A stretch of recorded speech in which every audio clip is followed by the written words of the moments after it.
আজকে আমি জানতে চাই আপনার থেকে, আপনার নাম? আমার নাম তারানন্দ তীর্থনাথ, লোকে আমায় পার্থ ঠাকুর বলে ডাকে। আপনার থেকে জানতে চাই প্রেত সাধনা নিয়ে কিছু কথা। প্রেত সাধনাটা কি? প্রেত সাধনা হচ্ছে অশরীরী যে আত্মারা রয়েছে, তারা মৃত্যুর পর যারা শান্তিপ্রাপ্ত হয় না, তাদেরকে নিয়ে যে সাধনা হয় সেটাকে বলে প্রেত সাধনা। প্রেত সাধনার ক্ষেত্রে যেটা আমি দেখেছি যে মানুষের মাথা, মানুষের হাড় এবং হাড়ের 108টা মালা করে মানুষ সাধনা করে, এটা কেন? সেই হাড় গোড় বা মাথার মধ্যে কি সেই প্রেতটা বসবাস করে নাকি? মানুষ যখন মৃত্যুপ্রাপ্ত হয়, আত্মাজনী প্রাপ্ত হয়, তখন প্রেতজনিতে গেলে তার যে জীব অবস্থাতে যেসব জিনিস থাকে তার উপরে তার একটা টান থাকে।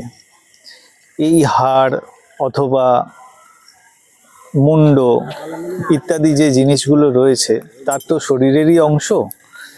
এইগুলো দিয়ে তার সাথে সংযোগ খুব তাড়াতাড়ি সাধন করা যায়, মানে এই কারণে ইউজ করা। মানে আপনি বলছেন যার মাথা আছে তার মাথা, যারা মাথা আছে সেই প্রেতটা না হয় অন্য প্রেতও সেই মাথার মাধ্যমে ডাকা আনা যায়? হ্যাঁ, তাতে প্রাণ প্রতিষ্ঠা করতে হবে, আচ্ছা, এমনিতে হয় না, এর প্রসেস আছে। প্রেত কারা হয়? যে আত্মারা অতৃপ্ত, যারা মরার আগে তৃপ্তি প্রাপ্ত হয়নি, যাদের চাওয়া পাওয়া সম্পূর্ণ হয় না, তাদের মন সবসময় অতৃপ্ত থাকে, তারা মৃত্যুর পরেও চঞ্চল হয়ে থাকে, তাদের মুক্তি ঘটে না, তারাই প্রেতত্ব প্রাপ্ত হয়। এবং এছাড়াও একটা ব্যাপার আছে, যারা প্রেত সাধনা করে এবং প্রেতদেরকে নিয়ে নিজেদের স্বার্থ সিদ্ধি করে, তারাও মৃত্যুর পরে কিন্তু প্রেতত্ব প্রাপ্ত হয়। আচ্ছা, আপনার থেকে জানতে চাই যে এই যে প্রেত সাধনা গুরু শিষ্যকে দেয়, এটা কি সঠিক? হ্যাঁ, এটা সঠিক তো অবশ্যই, কারণ গুরু যখন শিষ্যকে প্রদান করছে এই বিদ্যা, তখন সেই শিষ্যকে বলে দিচ্ছে যে তুমি এই বিদ্যা সঠিক কাজে লাগাবে। যেরকম ইষ্ঠর সাধনের ক্ষেত্রে অনেক সময় প্রেতের অবদান থাকে।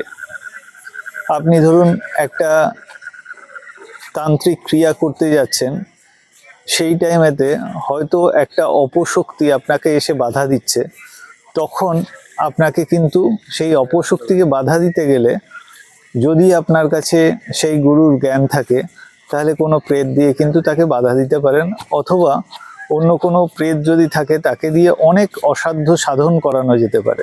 প্রেত সাধনা করার জন্য সাধকের মধ্যে কি কি গুণ থাকা দরকার? প্রেত সাধনা করার জন্য প্রথমেতে সাধককে হতে হবে নির্ভীক এবং যথেষ্ট সুস্থ সবল শরীর চাই, এবং সুস্থ মনের মানুষ হতে হবে। সৎ প্রকৃতির মানুষ হলে খুব ভালো হয়। প্রেত সাধনার সাইড এফেক্ট কি হয়? আমরা শুনেছি যে কোনো মানুষ যদি প্রেত পিশাচ এসব সাধনা করে, মৃত্যুর পরও নাকি তারা, সেই সাধক সেই লোকে চলে যায়। তো এটার সাইড এফেক্ট কি? এটা কি সত্যি? প্রেত সাধনা যারা করে তারা যদি প্রেতকে নিয়ে সঠিক কাজ করায়, মানে জগৎ মঙ্গলের কাজেতে লাগায়, যেটা খুবই কম হয়, তাহলে কিন্তু তার সাইড এফেক্ট সেরমভাবে হয় না। আর যদি সে নিজের কাজে ব্যবহার করে প্রেতকে, অথবা প্রেতকে দিয়ে কোনো বাজে কাজ করায়, তাহলে কিন্তু মৃত্যুর পরে সেই সাধকের প্রেতজনি প্রাপ্ত হয়, এটা কিন্তু কনফার্ম।